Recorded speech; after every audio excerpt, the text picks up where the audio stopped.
Revolution Radio at freedomslips.com.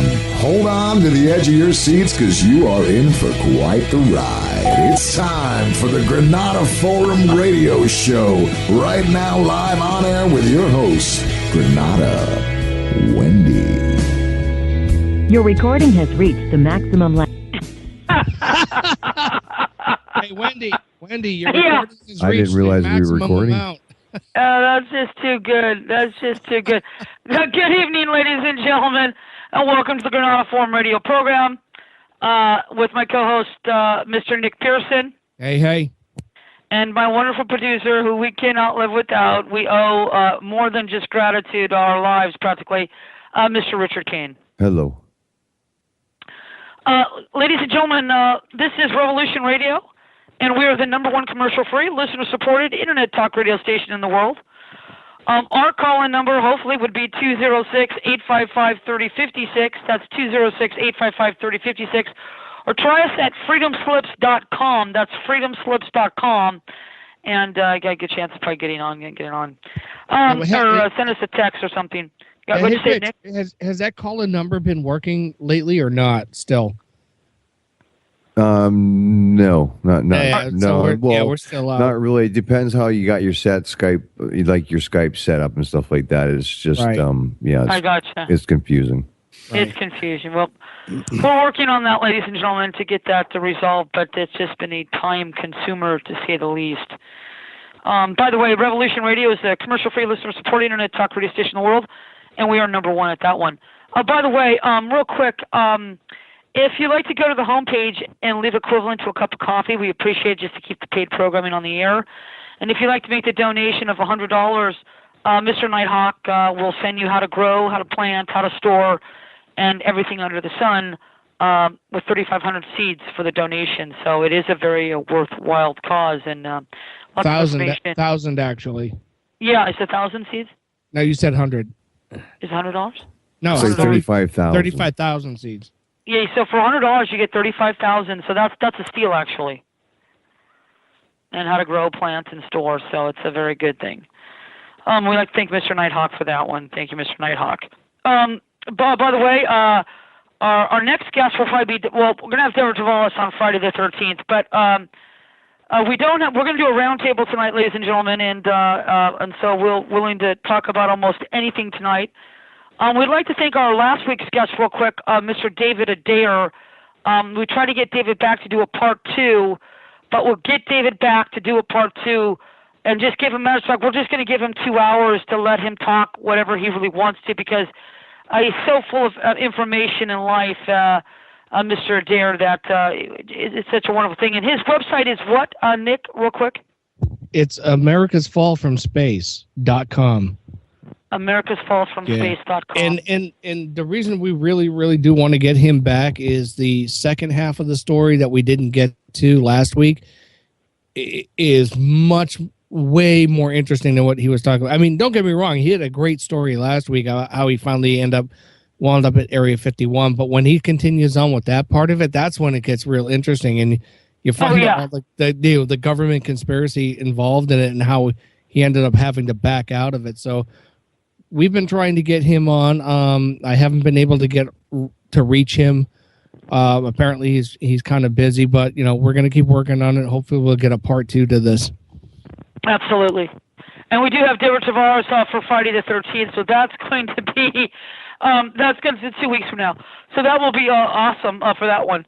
And we're going to put a few phone calls into a few people this week. We've both me and I got a little tiny static, I think, but I'm not trying to clear that up. I went out and bought new phone cords for the phone, so hopefully they do sound better and there's not too much problem.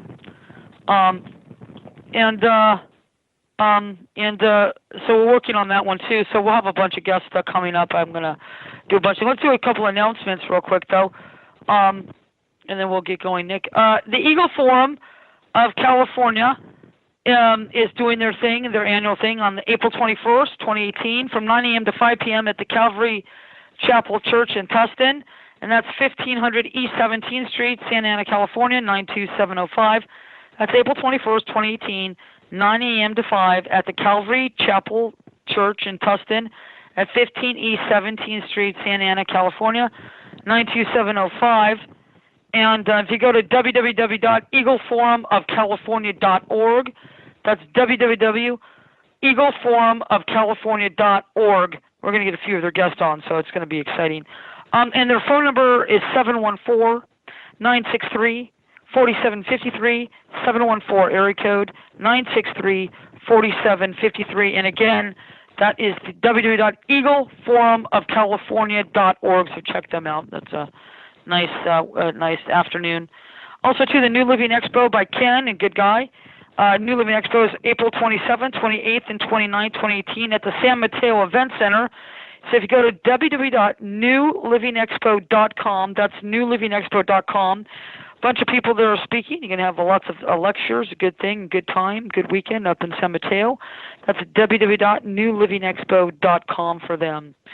And a wonderful lady who we're filming for at the National Health Product Solution Expo, Cutting Edge Products Information, at the LAX Marriott at 5855 West Century Boulevard, Los Angeles 90045. Her phone number for the Natural Health Solutions Expo, it will be 562-212-3479, 562-212-3479. And we will be there filming it, and we'll be there live as well. We're going to do a live show there, so it's going to be kind of good for us. We'll be filming as well as doing a live show Friday night, so it'll be exciting, to say the least. We'll bring, we might have to bring Nick back for that one. It'll be kind of interesting. What do you mean, might? We will. Might. Oh, will. we might just have to bring you back. But we might just have to bring you back for that one. Yeah, we'll bring you back. And by the way, real quick too, since I'm real quick on top of my tongue here, I'm going to try to clear up a little bit of the static. I bought a new cord, and I don't know, it's a little.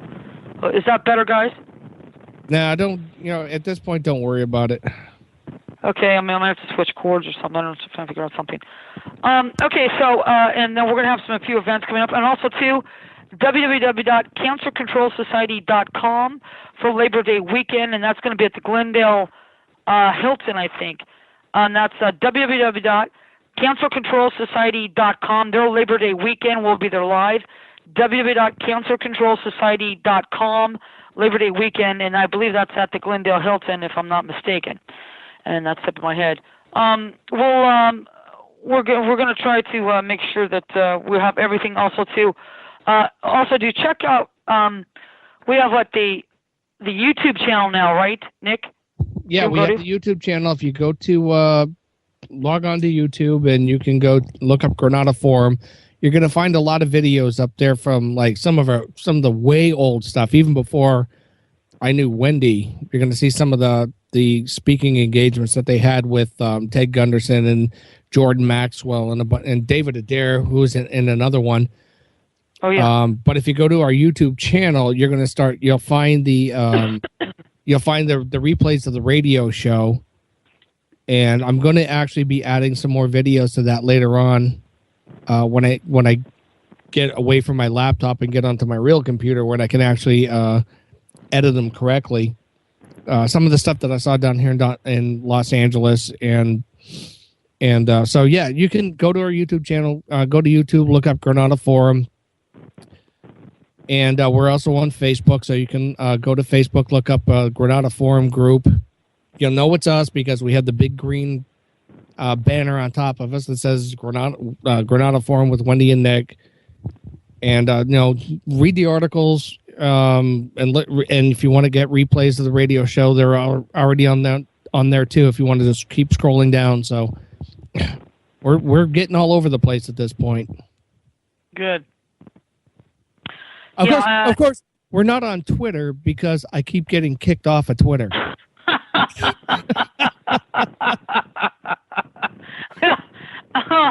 I can just imagine what you're saying. Oh. Lord have mercy on that one. But, I think almost people get kicked off of Twitter just practically for saying hello now. So it's, Well, I get kicked off of Twitter, and I don't exactly know the reason why, because they will never tell you. Oh, but God. as soon as I put up anything that's like pro Second Amendment, pro Constitution, or if I start to counter some liberal snowflakes argument using facts and logic and anything else, I immediately find that I'm no longer allowed on Twitter anymore. But Twitter will still allow death threats against the president, death threats against NRA members, death threats against the NRA itself. And, they will allow David Hogg to have free run all over it. And I'm just kind of like going, okay, well, something obvious is going on here. So I'm going to have to find another way in through the back door and get myself back on there again and find out exactly what it is that's getting me kicked off. But right now we don't have we're not on Twitter just now, but I'll find another way on there again. There you go. We probably should. By the way, what is Deborah Tavares' website is www.stopthecrime.net. That's www.stopthecrime.net, and her other one is primarywater.org. Primarywater.org. Yeah, that's and that's the other one. Yeah, and you definitely check her out. And you just check out too the JordanMaxwellShow.com. That's the JordanMaxwellShow.com. And my good buddy Dr. J. If you go to Dr. J Radio Live, John is on during the week for ufology. Dr. J Radio Live. Check out John. Also too Infowars. Definitely check out. I know that Alex's son has asked Hogue for a debate. And that's at Infowars.com. Infowars.com. Also, too, and that's, I'll tell you what Alex is good for, just for breaking news every day. They do a very good job on that, and they keep it up to date. Also, too, you can listen to them. They have a radio program that plays 24/7, so you can always hear it at Infowars.com. Also, too, also our good buddy Douglas Dietrich, he's on Thursdays and Saturday nights from 7 to 9 here on Revolution. Definitely check out Douglas Dietrich. And our good buddy, which we're going to have to get a hold of, Bill Grant, is on Revolution. So we'll find out when he's on, and we're going to crash his party. I'll figure out when he's on, Nick. Maybe you might want to look that up and find out, and I'll look on the schedule. It's on the schedule somewhere. It's on the schedule. Yeah, I'm the one who puts them on the schedule, but I can't remember. But I'll have a look there, and I'll let you know. And we're going to crash his party.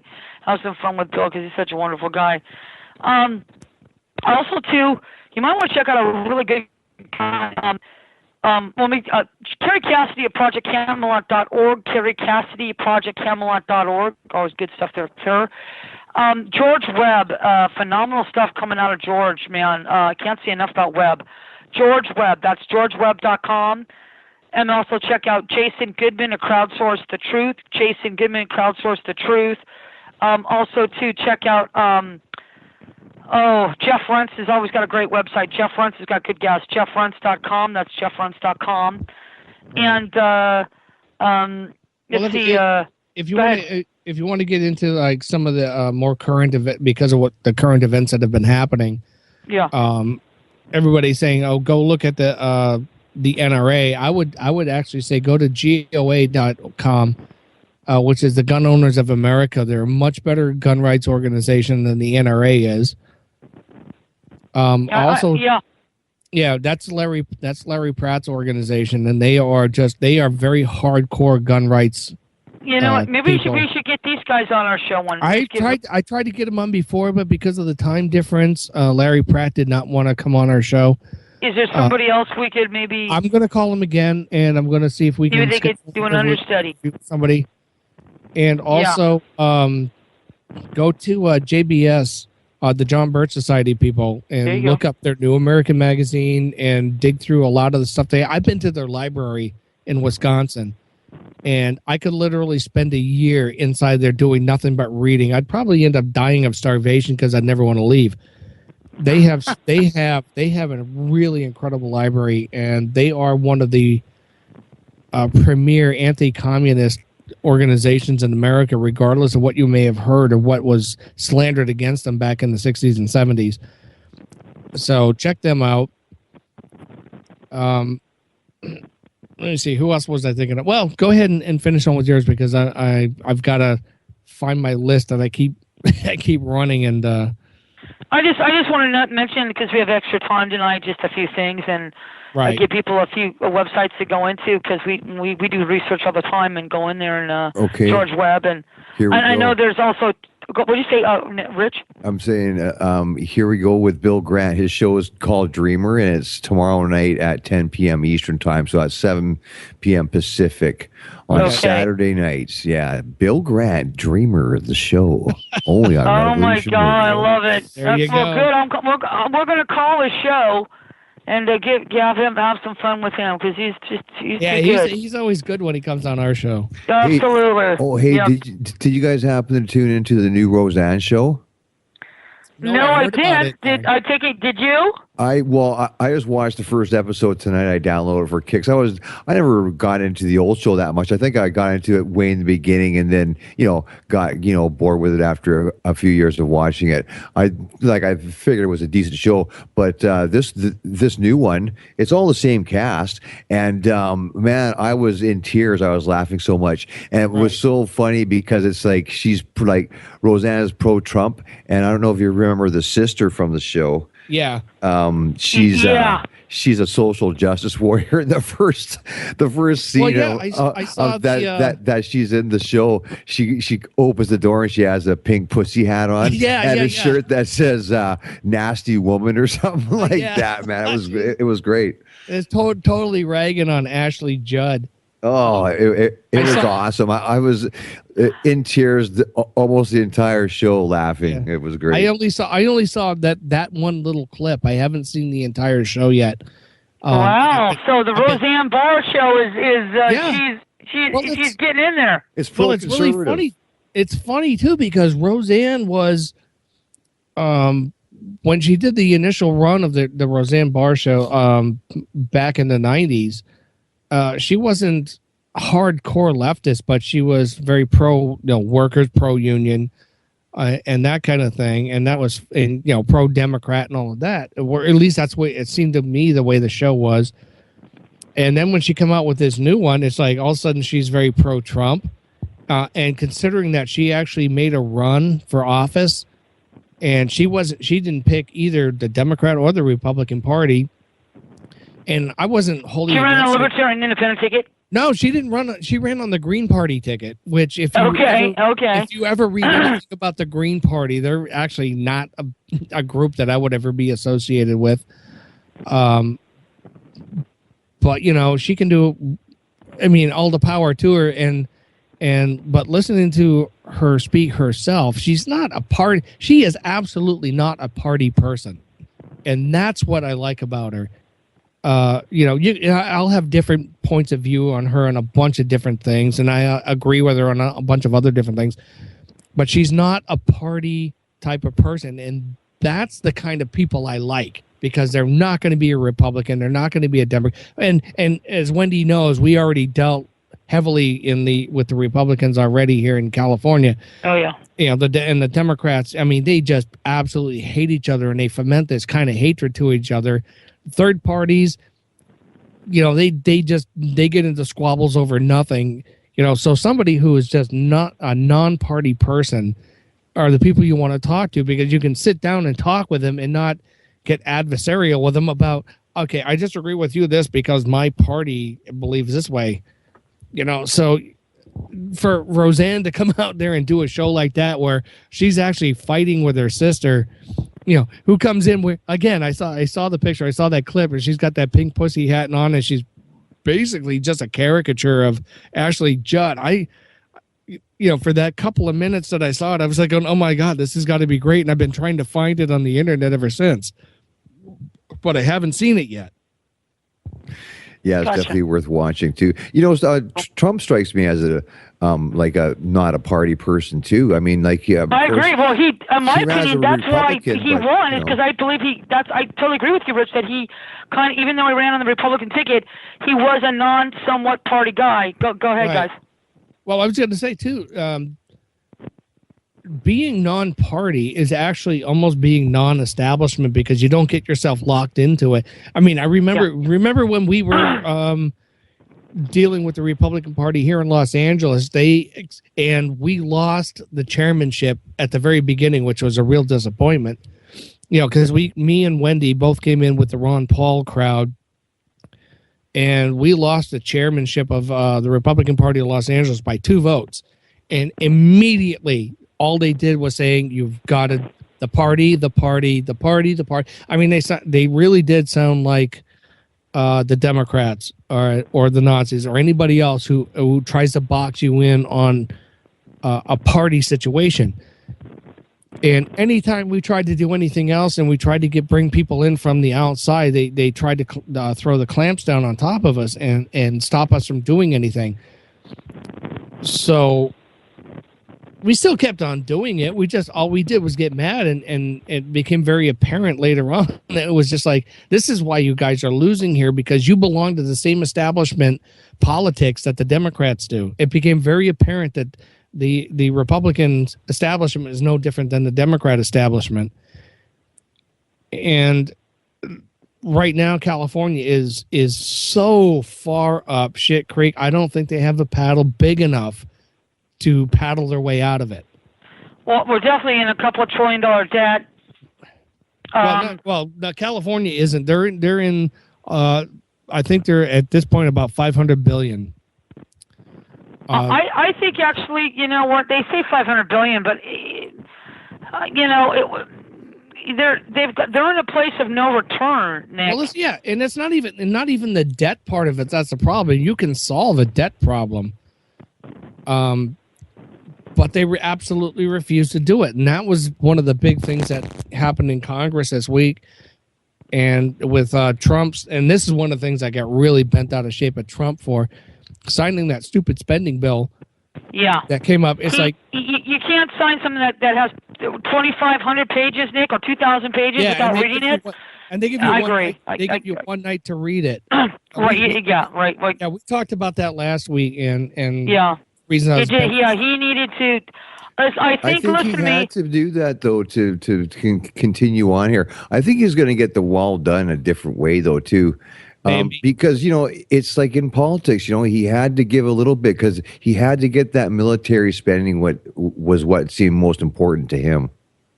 There was a few things going on. I mean, I agree. The thing about it is it shouldn't have been done in the executive branch. The fight should have been in Congress. In Congress. Or in Congress, in both houses, in the Senate and the House. And the Republicans who are supposed to be conservatives, and Rand Paul was brilliant when he said when the Democrats are in power, the Republican are the party of the conservatives. When the Republicans are in power, there is no conservative party. They just want to keep spending money, and they're spending us into oblivion. We're on the books. We're $21 trillion in debt now. I mean, that's how far up. Oh yeah, well, I know it's $21 trillion, and that's the $5 trillion came from when Bush they first signed the first bill was $5 trillion. It wasn't for $580 billion or $780. It was for $5 trillion. Obama takes office. He gives them 8. 8 and 5 is 13. And also, too, both John McCain and Barack Obama, who were U.S. senators at the time, voted for that first $5 trillion. So just to let you know, I mean, I'm just being honest. You know what, though? He's done so many awesome things, and like this is the one bad thing that I did, and I think he pretty much had to do it. But I mean, he got out of the TPP. He's redoing NAFTA. He's redoing all these deals. He's getting all these jobs here. So with that crappy deal there, he's still the man as far as I'm concerned. I'm not 100% against the guy. No. It's not like Barack Obama, where there was nothing that guy did that I liked. No, absolutely. But at the same time, I'm going to look at, you can't look at your politicians. Oh, I like you did this much stuff, so I'm support you the whole way. You've got to look at your politicians as they are public servants. As they may do some good stuff, and you got to support them when they do. But when they're doing something that's blatantly stupid, you got to sit there and go, dude, you are totally messing up right now. Okay, I think that's why too. I don't know why it is they really want to mess our economy up as much as they do, and that's Paul Ryan, that's Mitch McConnell, that's the Congress. Right. I agree. And they've been trying to box Donald Trump into a corner since day one. Right. And this doing business in Congress and in the whole federal government is not exactly the same way as doing business out in the private sector. So and I really wish Donald Trump would fire the hell of a lot of people that's giving him advice, because I think he's getting a lot of the wrong advice. I mean, he's firing people left and right, and I don't blame him. But economically, we're heading down the same road. I think I mentioned this last week too. Is we're heading down the same road that buried the Soviet Union, and you have the EU, you got China, you got Soros, the Rothschilds, you have the entire globalist network sitting on the sidelines with bated breath, just waiting for that to happen. And if they're not going to collapse us militarily. There's just no way. It's not going to happen. They're waiting to collapse us economically. And when there's so many countries out there that are holding our national debt, if it does fall, they're going to come in and go like, okay, this belongs to us now. Look at Harry Reid. Harry Reid and his son tried to sell off huge chunks of Nevada to the Chinese. How are they not in jail, Nick, for that? Because it wasn't illegal, because the way they wrote the laws. And China is coming in and buying up huge chunks of American corporations. That's a whole business thing, and that's fine if it's free trade. If those companies want to deal with that and they want to sell off part of their companies and everything, all the power to them. That's just the way, it works on the global market for companies. But at the same time, nobody's looking at the economic impact it's having on the United States, because the globalists, ever since the 1970s, as far back as I can remember anyway, when I kept hearing about all this news about China, and I was a kid, and I didn't get it at the time. I just remember hearing about it, but I can put the pieces together now. How much investment was going on in China before I could even figure that part out. Remember how much we didn't in the 1950s bother to help China, the Chinese emperor, who was calling for help from us to get rid of the Chi-Coms that were taking over the government, which got Mao Zedong installed.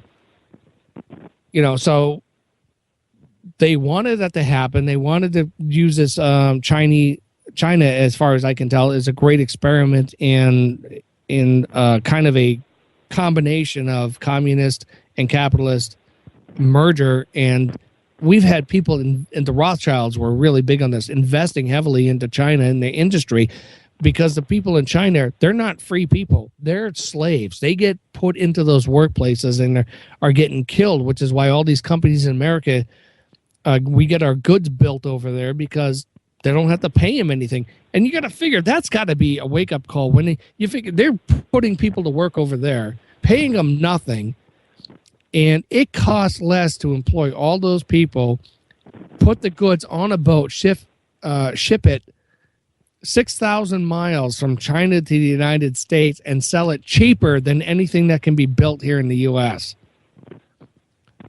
And yet we're getting killed in the market. So, and plus they have trade tariffs on U.S. goods going into their country, but now all of a sudden we're in a big trade war that they don't want, because Donald Trump put tariffs on incoming goods. And, of course, the globalists are all upset because that interrupts their plans for what's going on economically. I mean, they really are trying to engineer an economic collapse of the United States so they can take it over, get rid of the Constitution, and and force us into a globalist society. The one world government. That they've been talking about for years, that people have been talking about for years. And you don't hear anything on the mainstream media complaining about it or even reporting on it. And every time somebody does, Alex Jones has been reporting on it. Lou Rockwell has been reporting on it. You've got multiple alternative media sites, which, by the way, CNN is all upset about now because nobody's listening to them anymore. And the criminal news, I call them the criminal news network. Well, I call them the communist news network. No, either way. But they're upset because listening to them, and somehow they still have a ton of money to be able to have the kind of networking that they have. People like Steven Crowder are out there doing their thing, and all this alternative media, Granada Forum, for as whatever size we are, we're out here doing it as well. And so they're all getting mad at all the alternative media for what? Because we're telling them the truth, that the globalists are trying to collapse the global economy so that they can take it over. 1984, by the way, not an instruction manual, very good book. One very good movie that came out of it was George Orwell's idea of this is what they're doing to you. This is what's going to happen. And Aldous Huxley's Brave New World, this is what's going to happen. Although Aldous Huxley did not have a problem with it, George Orwell did. So, people really got to not just sit there on the sidelines and just listen to the news and go, oh my God, there's nothing we can do. Get out there and do something. I mean, seriously, I've been doing this for years. I've gone out on the marches and the protests. I found out how well they worked. I've gotten involved into the inner politics of the Republican Party. I found out how well that works when you don't have the money and they do. But there's got to be a way. And the only thing you can do is get it out there. And that's why I love the internet. It's so brilliant that we can actually report on this stuff. That InfoWars can report on it, that Jason Goodman can report on it, that George Webb can report on it, that all these other alternative sites and alternative independent journalists can report on all this stuff. And, didn't Larry Klayman do something just recently too? Larry Klayman his is freedomwatch.org and is doing something right now. Oh, Judicial Watch he's part of Judicial Watch also. They're doing stuff all the time. They're filing lawsuits. They have so many lawsuits going right now. Judicial Watch, they rock, man. They are the best. Yeah. They're great. Yeah, Judicial Watch is a good. I'm gonna make some phone calls into them too. Yeah, I don't know. I know Jay Sekulow is pounding the door in different ways too. I hear. Yeah, Judicial Watch. I don't know who's got their back, but whoever it does, I take my hat off to them, because every time they file FOIA requests all the time. That's the Freedom of Information Act. They file those lawsuits all the time against the government, and a lot of times they don't get them, but sometimes they do. And it's the ones that they don't get that are more telling than the ones that they do, because sometimes these alphabet agencies do not want to release any single bit of information, none of it, because they want to operate in the dark. We've been hearing this forever about these agencies operating in the dark. The CIA is one of the worst ones. The FBI, they've become one of the worst ones, and the FBI is not even a constitutional organization. There was no reason to have the FBI get installed and have J. Edgar Hoover running around in a dress saying, okay, we're going to go arrest all these people. But so it just becomes amazing to me just how much this country has strayed from the foundations of the Constitution. And then what we come up with recently, recently, I mean within the past 10, 15, 20 years or so, is how much attacks we've been having on the Second Amendment. And that actually goes all the way back to 1934 with the Machine Gun Act of 1934, the Gun Control Act of 1968. There was another act in I think you used to be able to buy a machine gun in the hardware stores. No, you can't. No, you used to. Oh, you used to. You used to be just like anything else. I remember back in the 1980s when I was in the Marine Corps, when I was stationed here in California, I went out to one of the gun stores right outside the base, and I said, yeah, let me buy that gun. I checked it out, looked at it, gave them the money. They gave me the gun. I walked out the door. Can't do that. No, can't do that anymore at all. Nothing. No, I know. Yet somehow that doesn't count as an infringement upon your right to own or to keep and bear a firearm. Right. Now they're going after scary looking guns. And if you read the history of how gun control works and where it started, by the way, which was a Democrat who initiated, it was a guy named Homer Cummings, who was the Attorney General of the United States under Franklin Delano Roosevelt, another Democrat, who, by the way, leaked all our atomic weapons secrets to the Soviet Union. So they put in the Machine Gun Act of 1934, which included sawed-off shotguns with barrels lower than under 18 inches and machine guns themselves. But was our Supreme Court, which is one of the reasons that a lot of people got scared, because FDR was trying to pack the Supreme Court with ultra-liberal judges so that he could just bypass the Constitution anytime he wanted to. And they passed that. And everybody, because the only reason that nobody had an uproar about it was because there was so much gangster violence. I mean, you're talking the old Italian mafia guys, Al Capone, the Gambinos, and all the New York mafia. And when they moved into Chicago and all that, and especially when they had the Valentine's Day massacre. So they said, okay, we got to outlaw machine guns and sawed-off shotguns under 18 inches of barrel length. And people were like, okay, yeah, that's a pretty good idea. Okay, that was the beginning of it. Now, does that sound like a familiar rhetoric of what's going on today? Well, then they had the Gun Control Act of 1968 a little bit later on, because JFK, Martin Luther King, and Robert Kennedy all got shot. So they said, okay, we need to do something else. It's all exploiting tragedy. And now we got these little neo-Nazis like Hogg and Emma Gonzalez, and all being backed up by George Soros money, lots of money. I mean, tons of money. And it's always the Democrats that are doing it, who are trying to undermine the Constitution of the United States.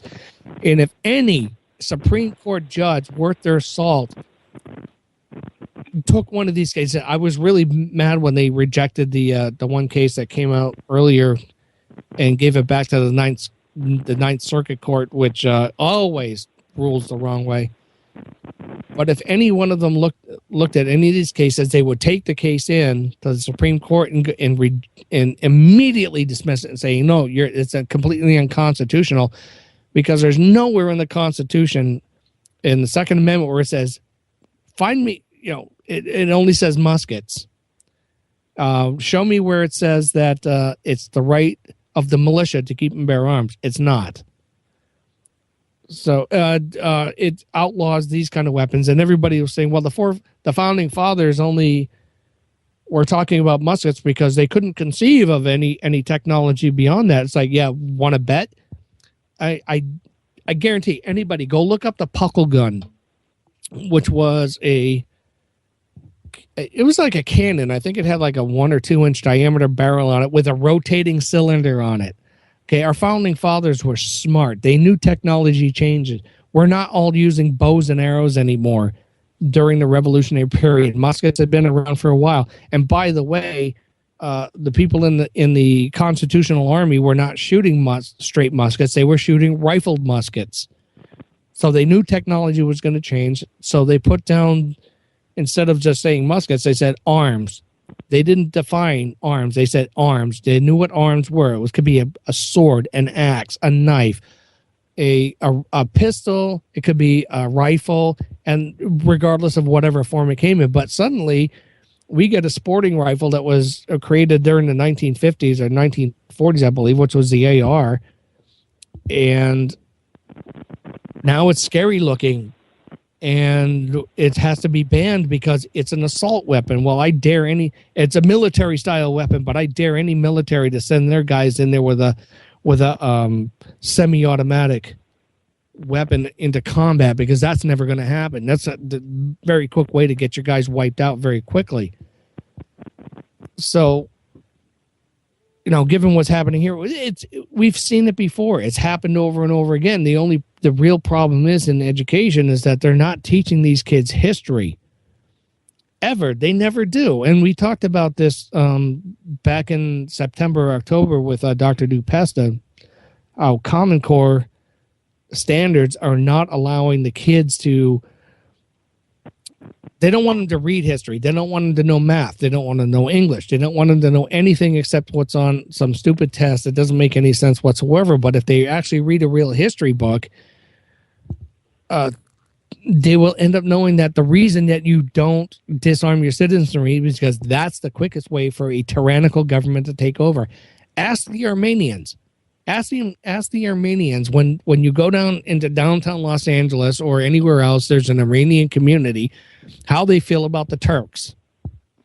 You know, after the Turks wiped out 1.5 million of them back in 1915, after the Turks disarmed them all, I've been to one of the rallies, and the Turks are absolutely unapologetic about it and will not call it a genocide, but I think the Armenians might have a big disagreement about it. Well, yeah, some of them still deny it, like Cenk Uygur from the Cenk Young Uygur, Turks yeah. on The Young YouTube. Turks guy. What a douchebag that guy is.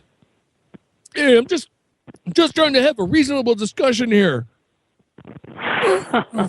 No, seriously. Woo. Yeah, that guy. Yeah, that guy's an absolute moron.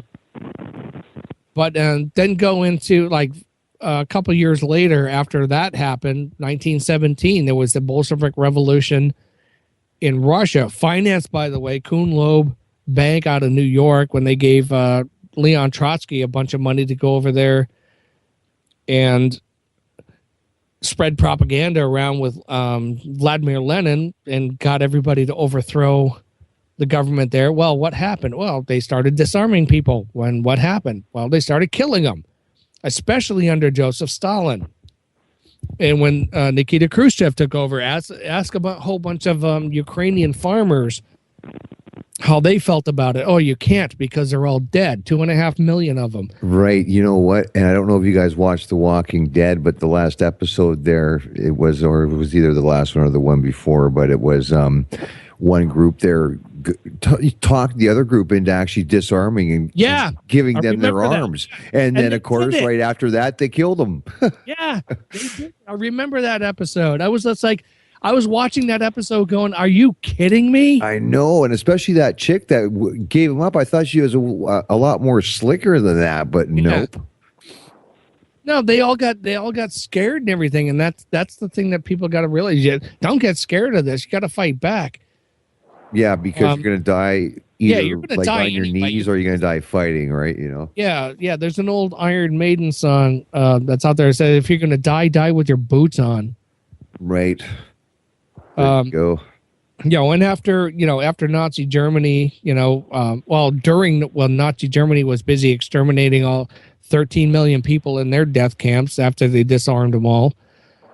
In the meantime, the Soviet Union was disarming certain segments of their society as they went along, and they got up to, I think it was about 40 million. And in the meantime of that, they had Mao Zedong, who took over China because we refused to get involved in that little fight. You know what? And then we have we kind of have that same atmosphere now with that little David Hogg out there hogging all the time, doing the gun grabbers work for everybody. But it's that same psychotic kind of group thing going on that went on back then, It's the same program that happens over and over. If you listen to any of the go back and listen to what the Turks said about the Armenians. Listen to what the Bolsheviks said about their own people. Not at the very beginning, but somewhere in the middle during the Russia. They said these people need to be disarmed because it's for our safety. Listen to what the Nazi Germany said about the Jews and the Ukrainians and the gay people and whoever else that they planned to target at the time. What Pol Pot said in Cambodia, what Idi Amin said in Uganda. I mean, Pol Pot wiped out 1/3 of the population of Cambodia after disarming. Yeah, just annihilated it, man. Crazy. And yet now we have in our country, starting in 1934, I mean, it was building up a little bit before then, but I bring it back to the 1930s because the communists were actually kind of on the move back then, too. And you can say what you want about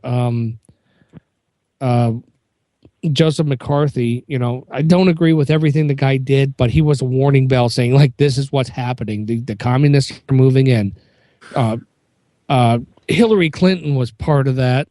Saul Alinsky was part of that.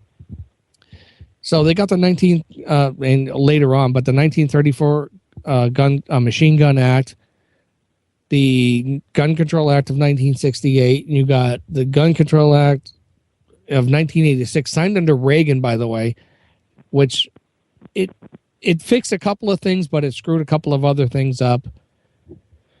And well, you know what's sorry, go ahead and finish. I was going to say, and now look at what they're happening now. Now they have another school shooting, and they got a guy who looks like Joseph Goebbels out there screaming and hollering, throwing a combination of a Nazi salute and a Black Power fist up, screaming, and he's been caught in a lie a couple of times already. And they're promoting him as the new face of gun control and why we need to get rid of just that one gun. And if you ever listen to the propaganda, it's always that particular model gun, not the rest of them, because we're not about gun control.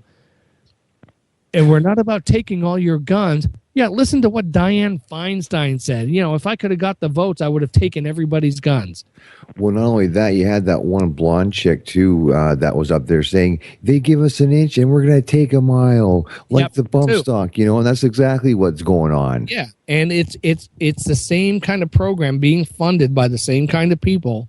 George Soros has been throwing millions of dollars at this. Well, what's happened, though, too, I think, is Trump kind of, like, people got mad when Trump was starting to talk about, some gun control here and there. But what he did, and the Democrats seem to play right into it. He just exposed them for what they really want to do is ban it, which everyone really knows anyways, but they don't ever really come out and say it. But now they are saying it in some cases, right? So, right. And that's freaking people out. And now that should generate a lot of conservatives to come out and vote. Well, there's been a lot of people who have, as a matter of fact, the NRA has been gaining a bunch of members and a lot of inquiries into how to become a member on it. I would, like I said before, I would go with the GOA instead. The Gun Owners of America, they're a lot better. I've seen the NRA screw stuff up big time.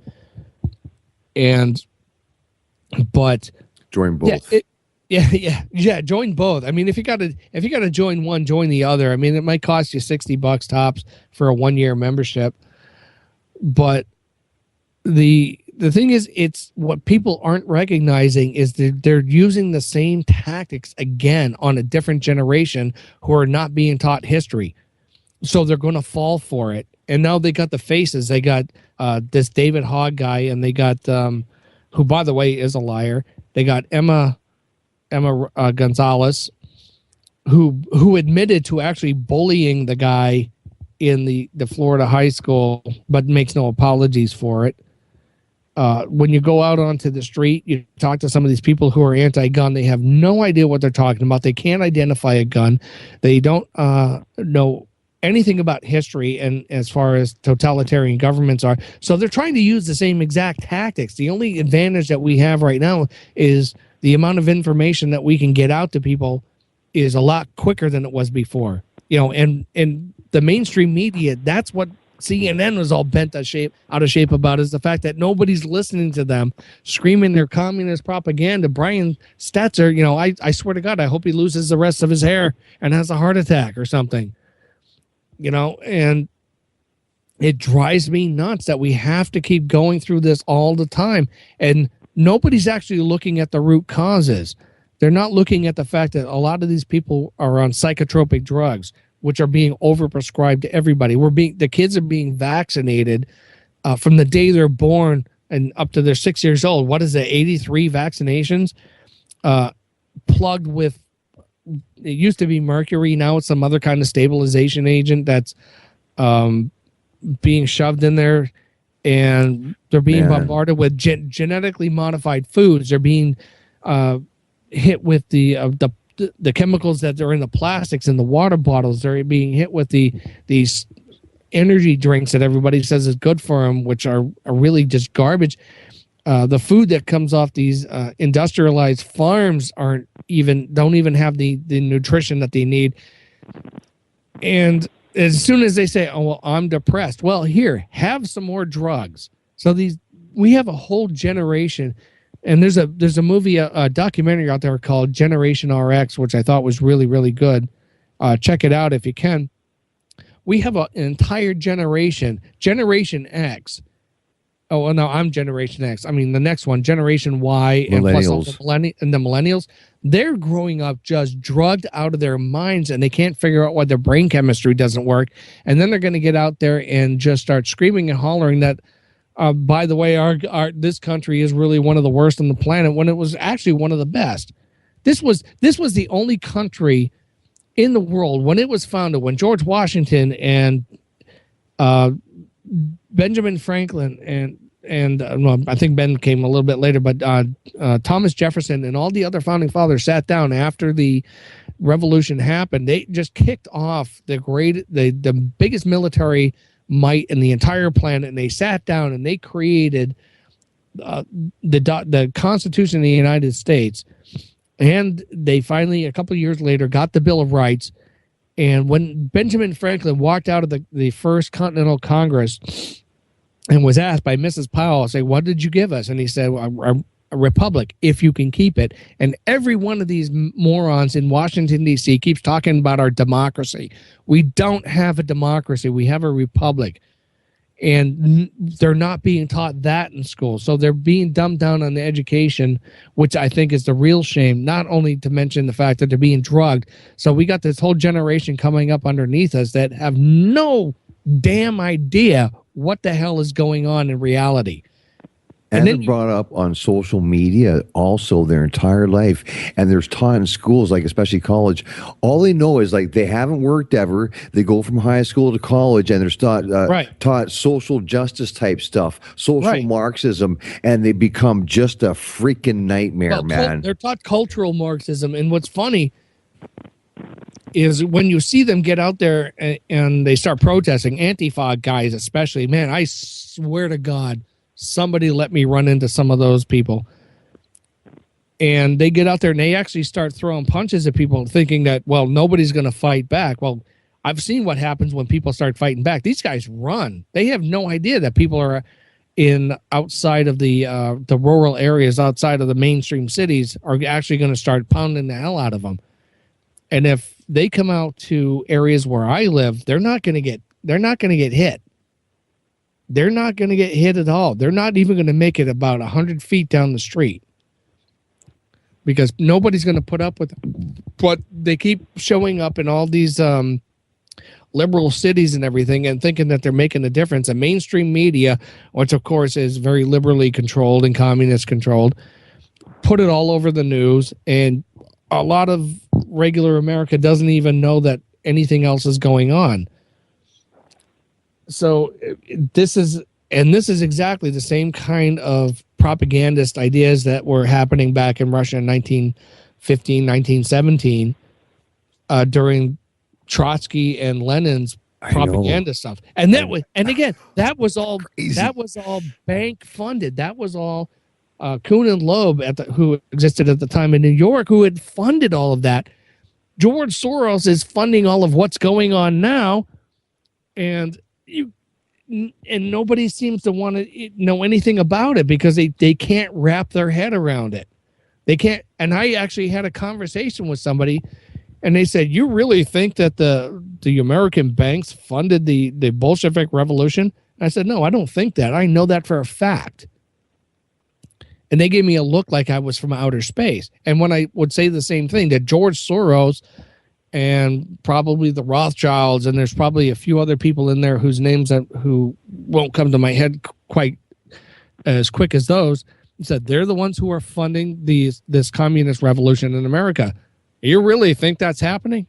No, I know it's happening because if you look through history, you study history a little bit, you see the same pattern happening over and over again. They're not changing their pattern. They're just doing it on a different generation who haven't been taught real history that has, and this stuff isn't even new to back in the 1910s. This stuff has been going on forever. It's the same way every totalitarian government takes over. It's clearly organized AstroTurf, man. I mean, it's so obvious to anybody that cares to just look with a critical eye a little bit. Yeah, they divide and conquer. That's the name of the game with them. Anyway, we're going to go into our first break here. We'll be right back. Don't go anywhere, ladies and gentlemen. We got plenty to talk about. Don't go anywhere. We're right back to the Granada Forum radio program. Me and, of course, my co-host Nick has been talking, and Richard Keene, our producer. Hold on, we'll be right back. You're listening to Revolution Radio, freedomslips.com, 100% listener-supported radio, and now we return you to your host.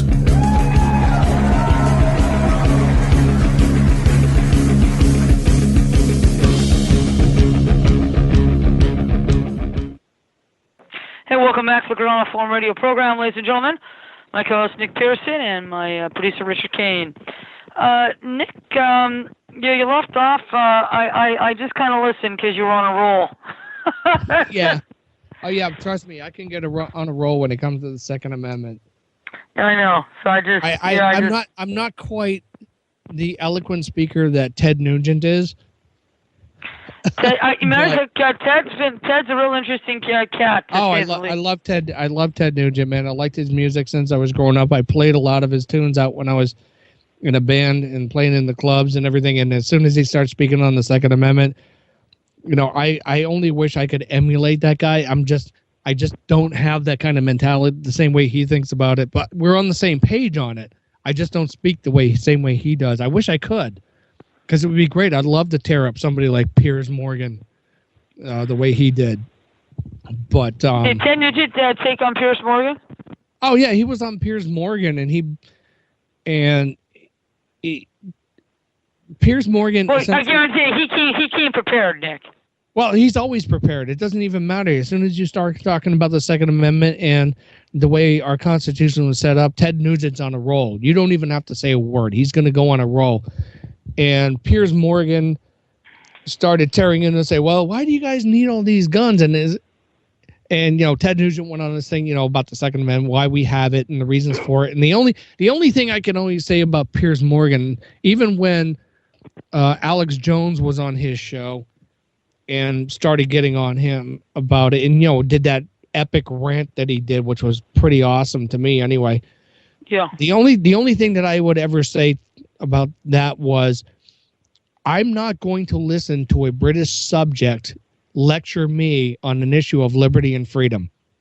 Well, of course not. And it's just two different. It's one's an apple, one's an orange.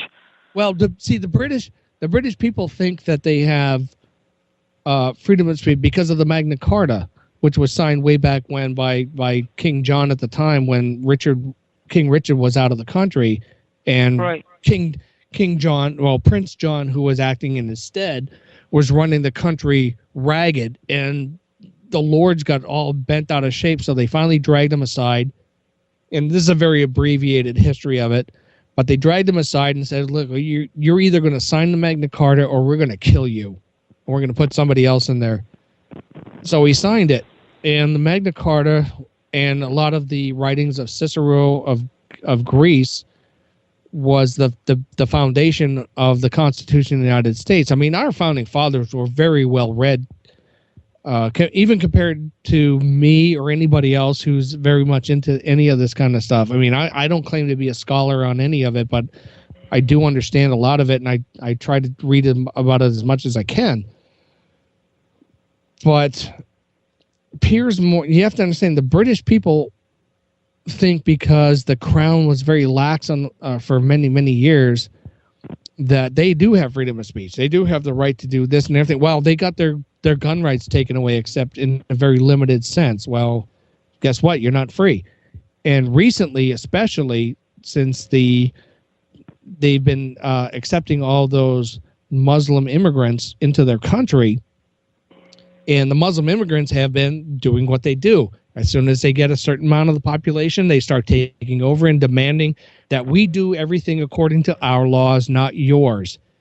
And the British government has been going along with it, and anybody who says anything against it, which is why I'd love to get Tommy Robinson on here, anybody who speaks against it, especially on social media, is getting arrested, and they're getting jail terms over there. They do not have freedom of speech.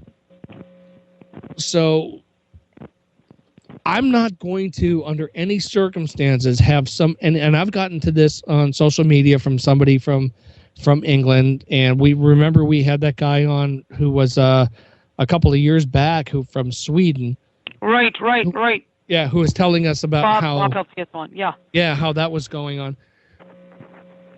But I'm not going to be lectured on my constitutionally guaranteed rights by somebody who is a British subject and they do not understand the concept of personal responsibility and liberty and freedom that is guaranteed by our Constitution. Our Constitution is not there to guarantee the government the rights to run all over us, although that's what a lot of them think. I mean, I heard a congressman saying, well, the Constitution doesn't say we can't do it, so obviously we can. Well, guess what? The Constitution does say that you can't do it because that's what the 10th Amendment is about.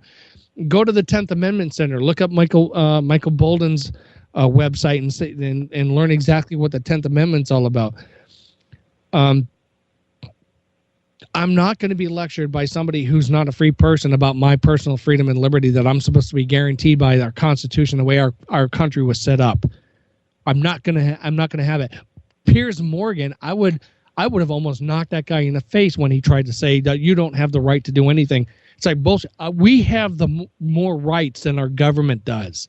Only everybody's forgot it because they're never being taught anything in school anymore. They're being taught that you are subjugated under the government because the government's allowed to do all this stuff. These bureaucracies, especially the unelected bureaucracies, the regional governments. And if anybody doesn't know what that is, please look it up. Regional governments are unelected people who still have the right to tax, still have a right to create laws within their region, but they're not assembly districts. You don't have a vote. You don't get to put these people in. Our country has been almost flipped completely upside down, and it's being done on purpose. And yes. And yet I'm supposed to be listening to somebody like Piers Morgan who's going to tell me that my right to self-defense, my right to defend myself against a tyrannical government is subject to the tyrannical government that I'm supposed to be defending myself against. I don't think so. That's not going to happen. No. That's not going to happen. And when I had somebody ask me, do you really think that people should be allowed to have the same kind of weapons that the U.S. military has? Absolutely. Hell yeah. Yeah, because our government, it's in the Second Amendment. The reason why they put this, like I said, if your government ever got too corrupt, that you'd have a way of defending yourself or your family. That was actually in the Declaration of Independence. Yeah. But the thing about it is, what people don't seem to realize is that during the Revolution, the people who formed the militia and probably a lot of the people who were in the Continental Army had better weapons than the English military did.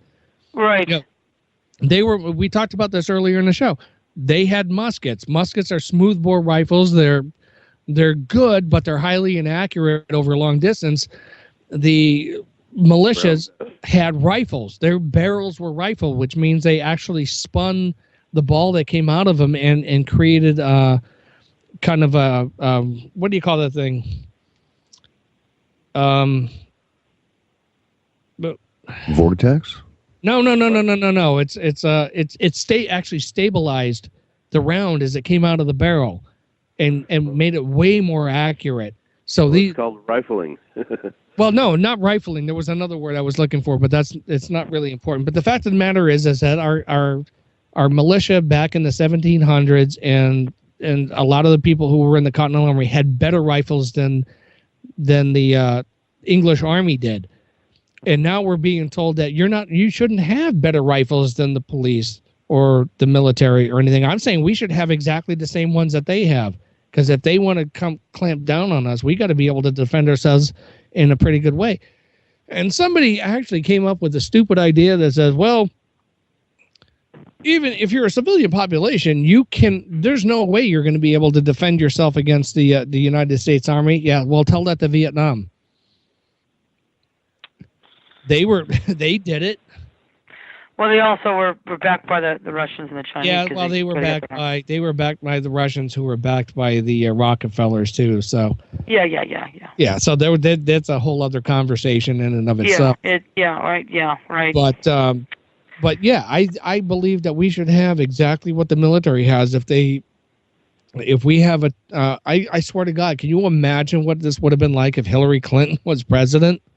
I don't think we'd have the Second Amendment right now. I mean, we wouldn't have. Listen, if you got thrown off for Twitter, I think you'd be in jail by now, Nick. Probably. I mean, yeah. I swear to God, I'm very much would love to be as belligerent as, like I said, as Ted Nugent is, but I really want to be as very well spoken as Ron Paul is. There's a reason why we have the Second Amendment. None of it has to do with hunting. No, it's not. It's about if the government got too big or too corrupt, that you'd have a way against it to stand up for your rights. Yeah, you have a right to fight them off. You have a right to throw off a tyrannical government. That's it. Yeah. And look, I always tell people that this is just me. They talk about all kinds of stuff. I go, well, do you trust the CIA? They go, no. I go, well, are you going to go to their house first and get rid of all the CIA guns before you come to my house? Yeah, no. And you know what? No one ever comes back on me on anything on that one. That's a showstopper. Yeah, or even take it even smaller than that.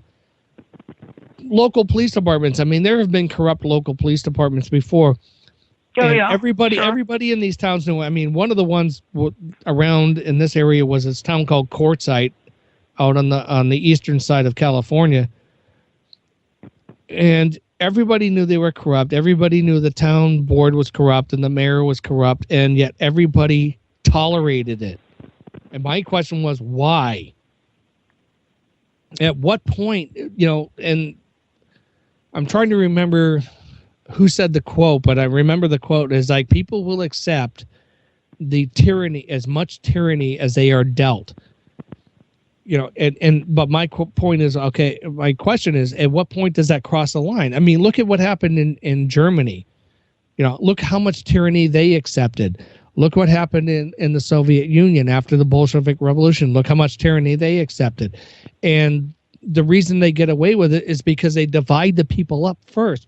Our country is being divided to death. David Hogg is just the latest. Well, it's just the Hitler Youth. It's just the Hitler Youth. Yeah, and they're saying like the NRA, we're the terror. There are billboards going up, and in fact, my cousin Martin, who's been on our show a couple times, has actually seen a billboard when he was coming out of Minnesota and going through into Wisconsin. He saw a sign that said, "The NRA is a terrorist organization." Oh my God! Okay, so they are trying to spread this around everywhere, and spreading these billboards and this TV propaganda and radio propaganda especially on the mainstream sites. Right. I mean, that costs money, and they don't have it. So this money is being funneled in, and I guarantee you, George Soros is hemorrhaging cash at this point, trying to get this this propaganda out there. I mean, this is a guy. Sure. This is a guy who collaborated with the Nazis against his own people. Right. No. Right. I mean, he didn't care. And he didn't even care that they got killed, raped, tortured, beaten, pilfered from taking their buttons off their shirts to their pulling their teeth out to whatever silver or gold rings they had in their teeth. Yeah, and going through those warehouses where they had like all the shoes and the baggage and the clothes and right, and meanwhile their bodies were being chucked into mass graves and right and shot with machine guns or chucked in the ovens. Now, but here's the thing like this, knowing that this is going on, how is it that any Jewish person in this country could ever still vote Democrat, because this is all being run by the Democrats? How does I don't know. I just don't get. I don't get this. Or I don't understand why the rabbis are going, "Hey, enough's enough. We're not having the Hitler Youth now. Come on." Right. How does Chuck Schumer explain himself on this? I don't know. It's really beyond words. Go ahead, Rich. Okay, this is John. One thing I wanted to share with you, Nick, that I shared with Wendy yesterday. We've all heard of Emma Gonzalez, David Hogg, Jacqueline Corin, Yeah. Delaney Tarr and Ryan Deitch. Yeah. But very few of you have heard of Kyle Kashuf. Now, Kyle Kashuf was and is a student at Marjorie Stoneman Douglas High School at Parkland, Florida. He's the pro gun guy, though. Yes, and he debated Pierre Morgan and held his own. And after the debate, they found out that everything that Kyle said was correct. That Pierre Morgan was wrong in a lot of his statements. Right. So and mainstream media is scrubbing every bit of that off the internet. YouTube is scrubbing every pro-gun video that's out there.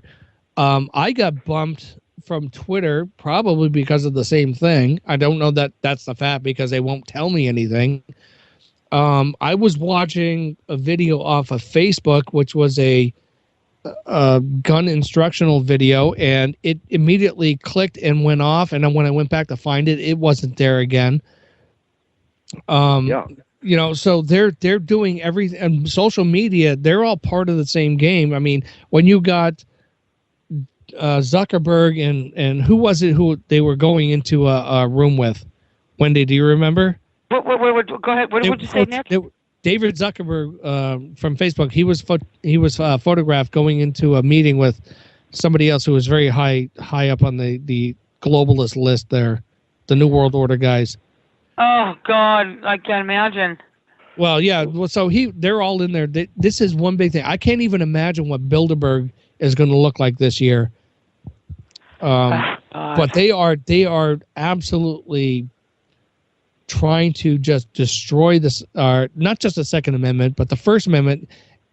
If you go out and, you know, the mainstream media will not cover the First Amendment. They will a little bit, only because, you know, they want to look like they're actually doing and have some journalistic integrity, which they don't. Right. But they want to kill the Second Amendment. They're trying to kill the Fourth Amendment, which is you have to have a warrant. The police have to have a warrant to search you, and there's some very strict provisions that go along with that. Right. They're ignoring the 10th Amendment altogether. I mean, for years they don't even believe that exists.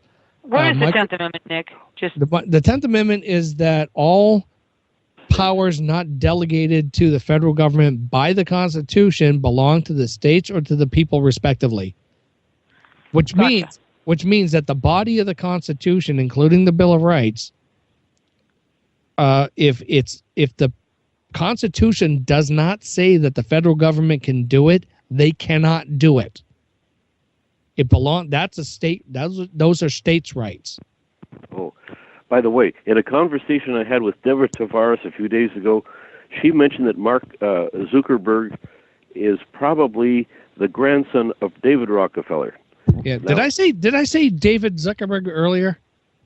Yeah. Yeah. Okay. Yeah, I messed that up. So she thinks Mark Zuckerberg is the what? Is the grandson of David Rockefeller. Yeah, I heard that before too. Well, you know what's so funny is, you know, Zuckerberg did not come up with Facebook. Those guys from Harvard did. He stole it, and then him and his partner were doing this, and then he screwed his partner. Well, I think this is the way I heard it. I heard that him and some of the people at Harvard, they came up with it together, and he got the financial backing because of his relations. Yes. With the Rockefellers, and they just took it over and they turned it into this big social media site, and it took off, which, you know, to me is fine. It's whatever. I use it for our purposes anyway. But now it's come out that and we knew this years ago. I mean, long time ago, a lot of people in alternative media have been saying, like, these social media sites are harvesting your information. Right. And especially when they do those personality little quizzes where it's like, what do you think about this? If you were this, you know, and they frame them in different ways and whatever. And they say, well, it's just for marketing purposes. It's like, no, they're trying to create a database to find out who you are. Right. So anybody who answers those things, I mean, I've answered them, but I always answered them exactly the opposite of what I was thinking.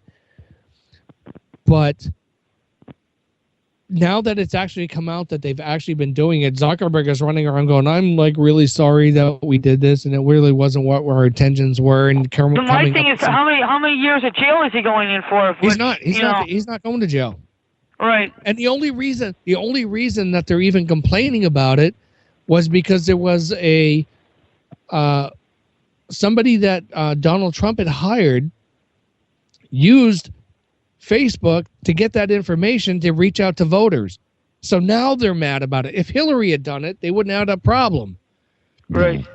So, the double standards that we have here in our country with the media and social media and the internet and all this stuff, people really got to wake up and just go like, stop using them.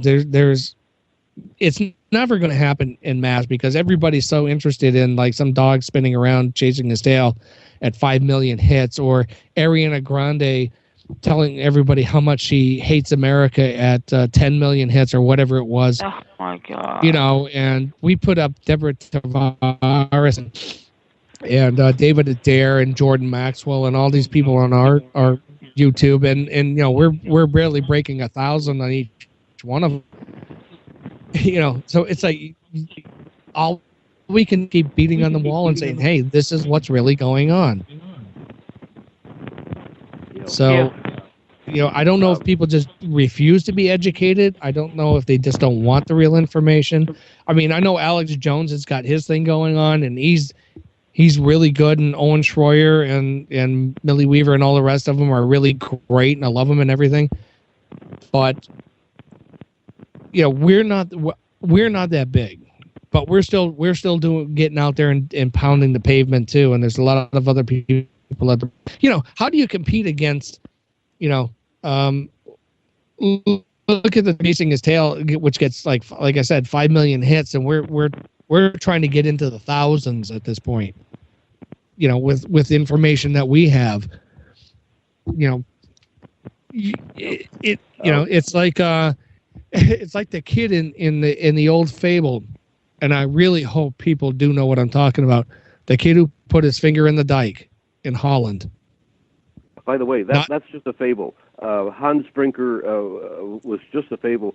I had a Dutch friend who sort of laughed at me, oh yeah, I know it's just a story, but it's still the same idea. It's like, we're the guys putting our fingers in the dike trying to hold back the dam, and it's like, everybody else is on the other side of the dam, and they're going like, well, the puppy is so cute, and what's my favorite celebrity doing today, and I got into that with one of the people over at Good Day LA one time when I called her on doing some really stupid story about some celebrity about some other thing, and I said, meanwhile over in this country, people are like getting killed and starved to death. And she said, well, I was just hired as an entertainment reporter. And it's like, yeah, but that's redundant for your show, for your news broadcast, because that's all you guys are doing now is entertainment reporting. Oh, and traffic and weather. Yeah. So yeah, we're being fed nothing but crap 24/7. Yeah. On the mainstream, on the networks, NBC, ABC, and CBS, and MSNBC, and all the rest of them, and right. Yet they're saying CNN and the rest of them are saying, well, InfoWars, us, Steven Crowder, Lou Rockwell, and a host of others. I'd love to name them all here, but it would take Mark up like Dice, he's good, and we're all John, like fake. Paul Joseph Watson. Yeah, we're all the fake. We're all fake news. We're saying we're all fake news. Well, Nick, I haven't heard any of the aforementioned say or so eloquently as what you did about what I would call comparable firepower. You are entirely correct. Not only should we be able to have the right to bear arms, but we should have weapons that are comparable firepower to our own military and to our enemies' military, so that we have a chance of surviving as a republic. And very few people understand it. But the liberals always get away and put people in this guilt trip fixation by saying you don't need to have a so-called assault weapon, which is not really an assault weapon, to go hunting or target practice. And they know exactly what they're saying. They're trying to disarm this nation. Yep. Because there are other things that are going on, which I'll hopefully get into later on. But this is a very, very important part, and I hope our listening audience was grasping every word that you were saying, because they were definitely pearls of wisdom, Nick.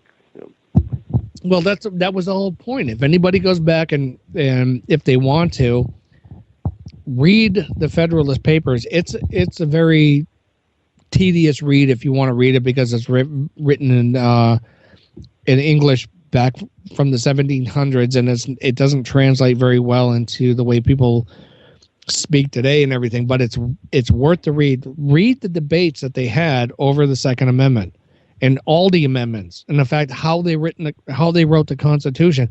These guys were almost coming into fist fights with each other when they wrote the Constitution. And when they wrote the Second Amendment and all the original Bill of Rights that they sent out to the states to be voted on, All right. It wasn't like it was like, oh, everybody agrees on it. It's not like Schoolhouse Rock where Schoolhouse Rock. Yeah, well, the kids don't even know today what Schoolhouse Rock is. yeah, no. That's hysterical. I think I'm dating myself on that one. But Schoolhouse Rock, I love it. Schoolhouse Rock, where you get a little song and a dance, and it's something that's pretty. Well, they had the one. I like the one with the bill. Remember the one, the bill? I'm just a bill. Yeah, I'm just a bill. Bill. Yeah, believe me, I remember them all. They're pretty catchy. Yeah. But that's not the way it went. I mean, these guys were like for 4 months, I think, almost. These guys were brutalizing each other over how they were going to write the Constitution, how they were going to set up the executive, the legislative, and the judicial branch of our government, and plus the amendments that went along with it. And the amendments didn't even come along until afterwards. And one of the things that was being debated was the fact that you cannot have a civilian population who's supposed to be a free people who have inferior firearms or inferior arms, not just firearms, inferior arms to the government that they're supposed to be in control of in the first place. Okay, they saw that with England. Washington was not an idiot. Washington was way smarter than the anybody who's out there talking. I mean, you think Chuck Schumer is smarter than George Washington or Dianne Feinstein or John McCain or any of these people sitting in Congress? You think they have any amount of more intelligence than George Washington had, or Thomas Jefferson, who actually drafted the Declaration of Independence? Read James J. John Madison, and oh, please, somebody, don't make me look like an idiot. Somebody mentioned the third guy. But yeah, there was three people. When you read the Federalist Papers, there's three people who are. It was Thomas Jefferson wrote the Declaration of Independence. Yeah, there was John Madison. J. Madison, and it doesn't matter. Read the Federalist Papers. Okay. Read how these guys fought with each other, tooth and nail. Oh, tooth and nail, because they wanted to make sure that they tried to make sure that the government that the republic was going to stay within so many framework. Yeah, it was James, actually. You couldn't just break it up. It was ironclad. Yeah, it was James, Jay, and Madison. That okay. was but yeah, these guys were fighting tooth and nail over getting the Constitution written and making sure that the states, once the Constitution was ratified, that the states had a right to vote on the Bill of Rights. There were 13 of them originally. They voted on 10 of them and accepted 10 of them, one of which being the 10th Amendment, which guaranteed states' rights. Right. So, but they were very adamant about the fact that we have to, civilian population, which, by the way, makes up the militia that they talked about. not the government, not the National Guard, not the Army, not the Navy, not anything else, which all these liberal Democrats are claiming today, which is what they meant because they have no idea what they're talking about or they're trying to deceive people. I prefer the latter explanation because I think that's what they're doing. But they said that the free people have to have the same kind of armament that your government has in order to remain free, because once you start getting inferior, you're not going to be able to fight back as effectively. No. And they weren't looking at all these other countries. They had to fight England, the most powerful country in the world at the time. That's right.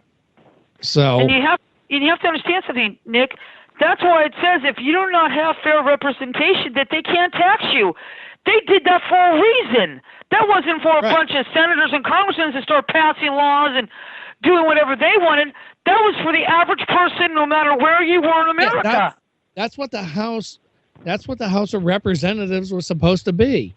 Right. But now, and of course, they screwed up the Senate, because way back when they first wrote it, the Senate was supposed to represent the state, not the people, the state itself. But they changed that with another amendment where now instead of being appointed by the state legislature, the senators are now elected by the people. So now the senators have no obligation to the state whatsoever. Right. So even if they're in opposition to the state, they can vote whatever way they want to. Right. And not incur the wrath of the state legislature or the governor of the state at the time. So now basically the House and the Senate are essentially the same thing. So they completely messed that part. They messed that up again.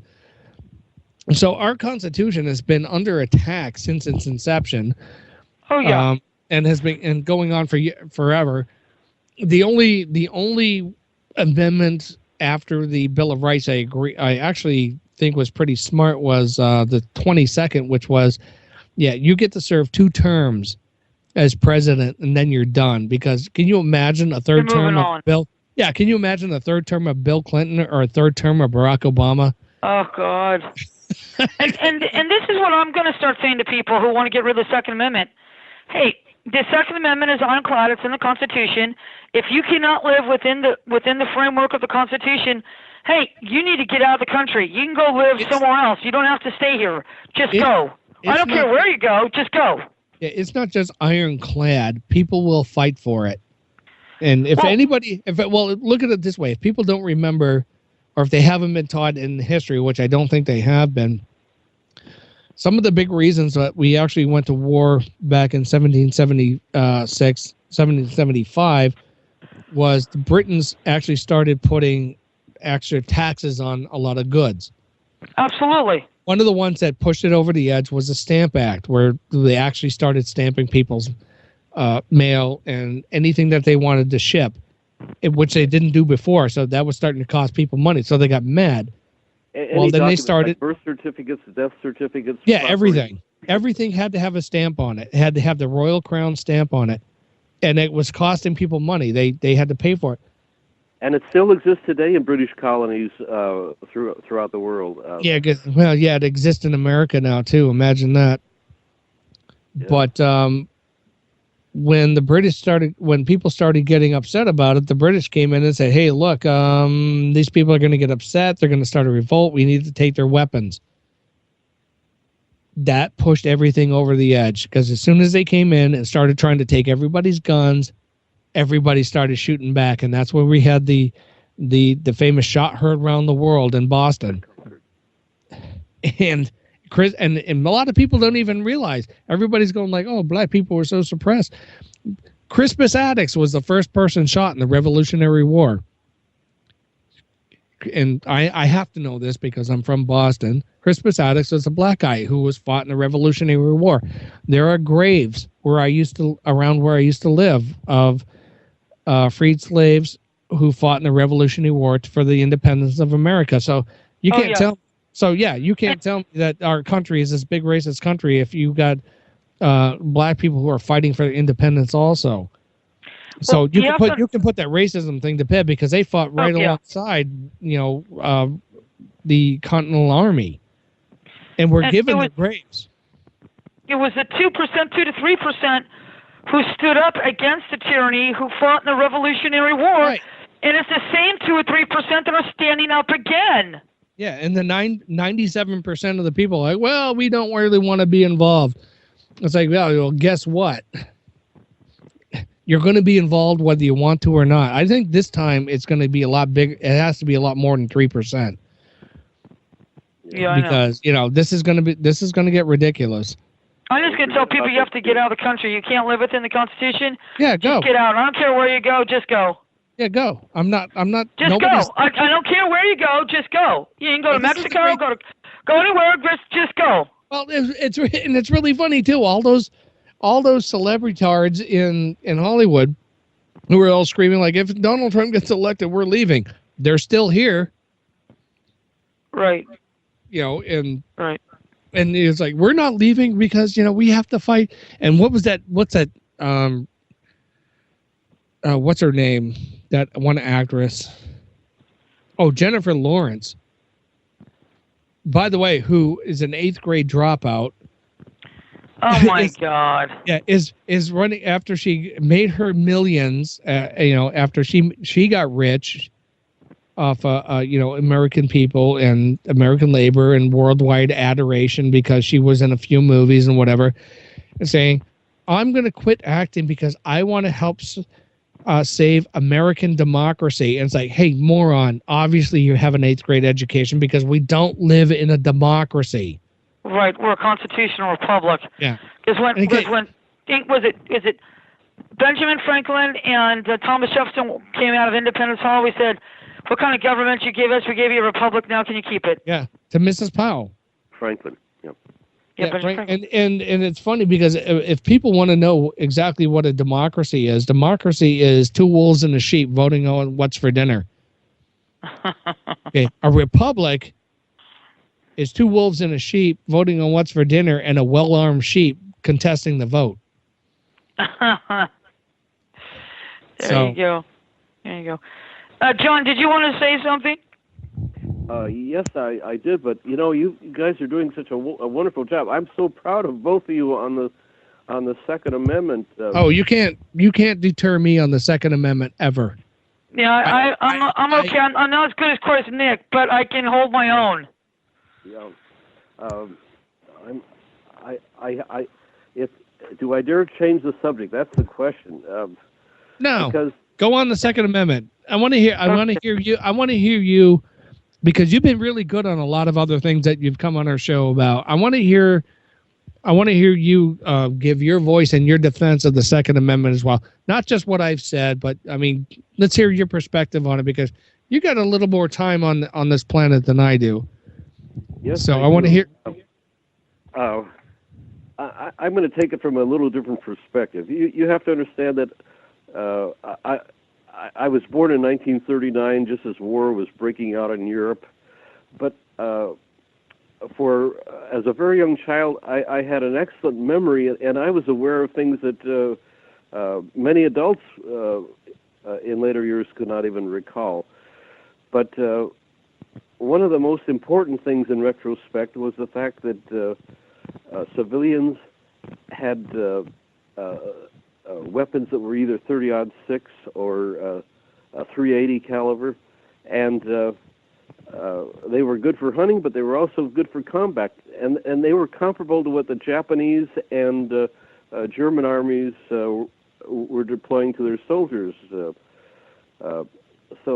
And that's one of the reasons why, of course, Japan decided not to attack the mainland of the United States. Well, you remember what that? I don't remember if he was an admiral or a general. One of the Japanese military commanders said, "We cannot invade America because you will find a rifle hiding behind every blade of grass."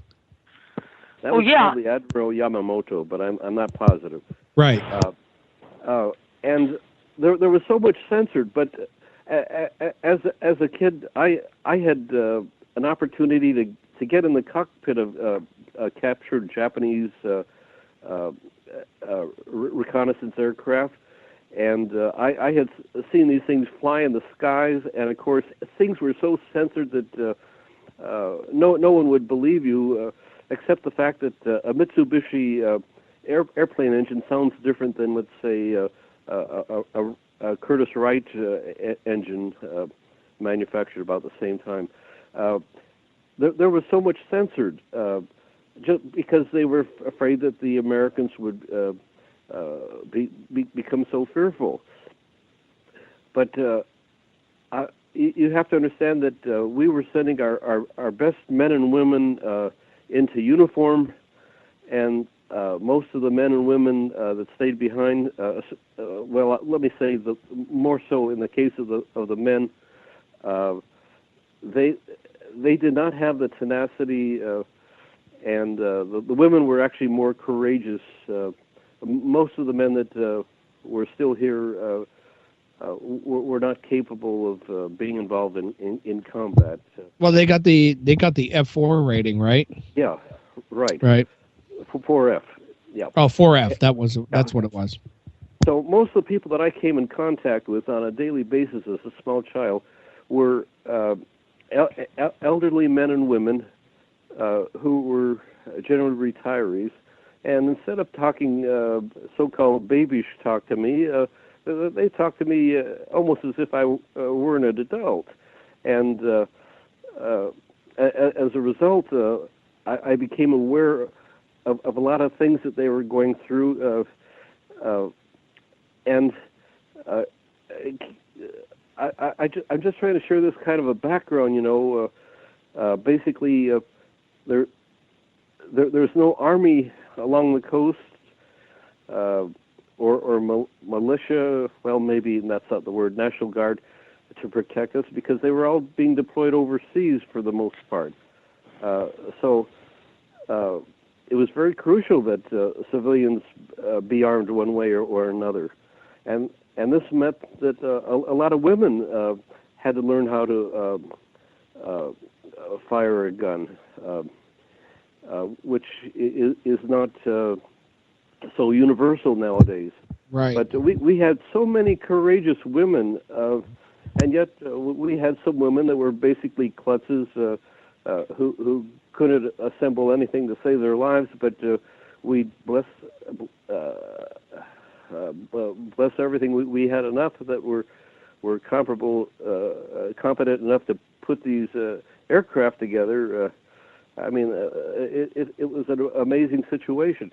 But that's basically where I came from, and yet we had the LAPD up through my adulthood, which was partially corrupt. I despite what you've heard, was partially corrupt, and they did not want civilians to really have pistols or revolvers in their possession.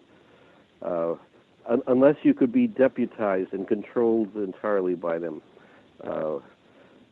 And as a result, the gangs moved in and had more firepower than the law-abiding civilians.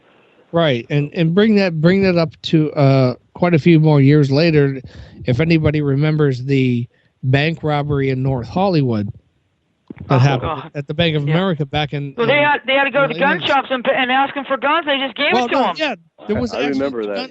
The gun shop that was used to be right down the street from where I am now, which is now closed because they got regulated out of business.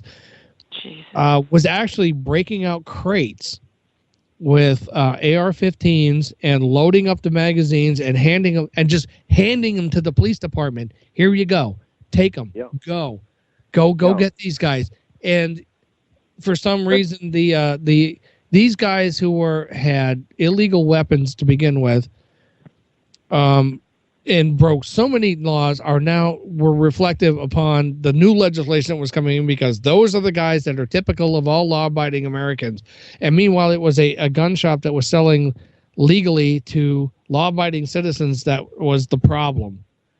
Okay, that's the mentality of our government now. And back in World War II, can you imagine if this same kind of mentality was going on then, when they were disarming citizens, when Japanese and German submarines and ships were floating off our coast, Oh, and people need to know this. The Germans came, which they covered up. The Germans came into Florida and South and North Carolina. They went on the beaches. Yeah, there was a huge thing about them landing in upstate New York or something. They came in. This idea that the Germans that's actually not true. The Germans came in. So, but yet we need to send all of our military guys overseas somewhere, like, in today's day, like Afghanistan and in the Middle East and whatever, and be prepared for China and all that. And yet they think that disarming our civilian population. By the way, a lot of people are ex-military, ex-law enforcement, ex-people who know what to do with firearms. It's a good idea to strip them of their Second Amendment rights. It's a very bad idea. Guys who would actually give their lives to defend this country swore an oath to do it. I did. Yes. Keep this in mind too. Unfortunately, that also gave the police departments, the law enforcement agencies, an opportunity to acquire federal military hardware from the Army and other military branches. Yeah, and they're still doing it now, too. And so they became federalized to the point where now they have armored personnel carriers, which can go right through your front door. Yeah. Well, they're getting the surplus MRAPs too. If anybody's ever seen one of those, which can withstand an IUD explosion from above. I mean, it might flip the thing over, but people inside aren't going to get killed. Yeah, they showed one of those on the news last night over in Syria. I think they were originally manufactured in South Africa, then modified. And a lot of those were fabricated in Canada. But what I'm trying to get across is now there is a tremendous imbalance between law enforcement and civilians in terms of firearm and firepower. Right. Well, not even just the firepower differential, but there's also a bunch of laws out there which prevent anybody defending themselves from the police. I mean, I think I was reading an article earlier today, and I think it was in Illinois, where they passed a law that says, yes, you can fire back, you can shoot at a police officer, and in the case of self-defense. And a lot of police are pissed off about it, and it's like, wait a minute, you guys are supposed to be protecting us, not killing us. And I know. Hey guys. Hey Bill, what's going on? Bill, hey, welcome to the show. All right, let me finish. Yeah, go ahead, finish. Yeah. But I was going to say, there's a lot of good cops out there. I mean, believe me, there's a lot of them, but there's some very, very bad ones too. Yeah. Who have no compunction about using the full force of their authority and the court systems to get away with just getting rid of people they don't want. And you forgot something. Huh? You forgot the vests. They're trying to make it illegal for us to wear body vests. Armor. Yeah, we're not supposed to be allowed to wear body armor to protect ourselves either. Right, but you forgot another thing. I can buy a flak jacket if I want. No. You guys forgot another thing. Hail hog. Hail hog. Well, you can't. They sell flak jackets to civilians. I know many people own flak jackets. Yeah, well, flak jackets is not as the same thing as body armor. Flak jackets are a little bit different. Full body armor is actually a full Kevlar shield around you. Flak jackets is designed to take shrapnel. So there's a little bit of a differentiation in between the two of them. Well, is that what you call a vest? A flak jacket, a vest? Well, flak jackets come in vests. Yeah, I mean they all come in vests, but a body armor. So you can't buy body armor. Is that what you're trying to tell me? Some of them, some places, it's a felony to own it. If you're not law enforcement, yeah, they don't want you to be able to protect yourself. But by the way, all those laws fully illegal. Go ahead. Yeah, I was gonna say, Bill, I wouldn't Heil Hog all the way because he's not exactly Hitler. He's more like Joseph Goebbels. Yeah, Yeah, exactly. So, Bill, how's your show?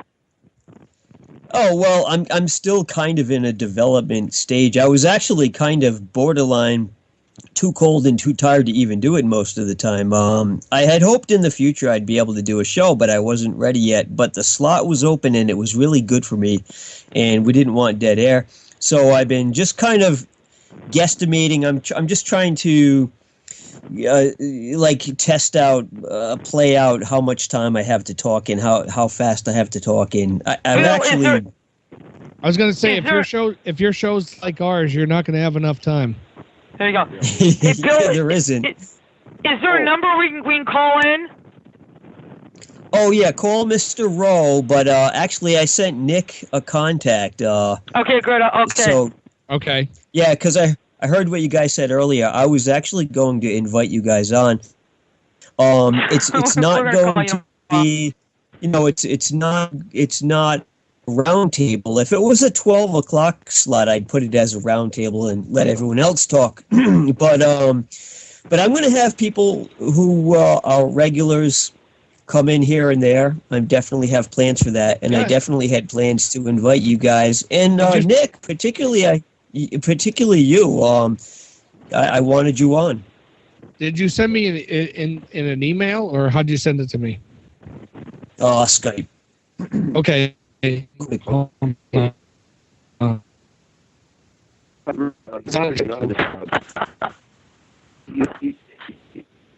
hey.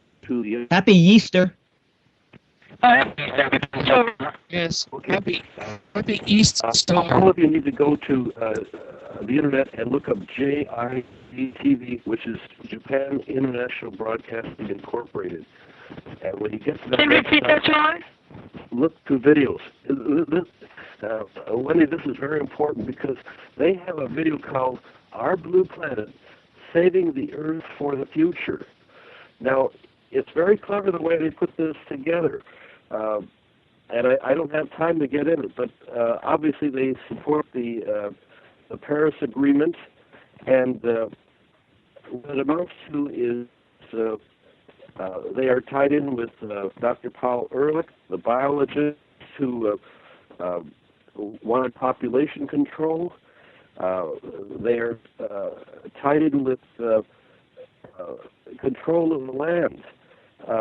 For example, what is happening now in the Central Valley is a result of their research. So this so-called climate change or global warming is really tied into control of your property. That's the ultimate goal.